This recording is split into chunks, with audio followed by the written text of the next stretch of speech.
সবারই প্রথম মোবাইল স্ক্রিনে চলে এসেছি। মোবাইল স্ক্রিন থেকে আমি প্লে স্টোরটা ওপেন করে নেবো। প্লে স্টোরটা ওপেন করার পরে একটু টাইম নেবে। নেওয়ার পরে তোমার নিজের অ্যাকাউন্টে চলে যাবে। অ্যাকাউন্টটা নিয়ে নেবে। অ্যাকাউন্টটা নেওয়ার পরে অ্যাকাউন্টে নেওয়ার পরে মান গিয়ে ডেবিট অ্যাপস বলে ওইটা ক্লিক করে দেবে। দেওয়ার পরে আপলোডে ক্লিক করবে, তারপর সিন করে দেবে। সিন করার পরে একটু টাইম নেবে।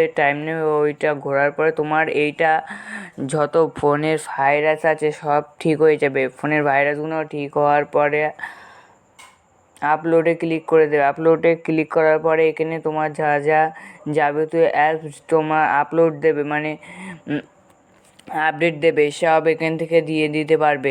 যে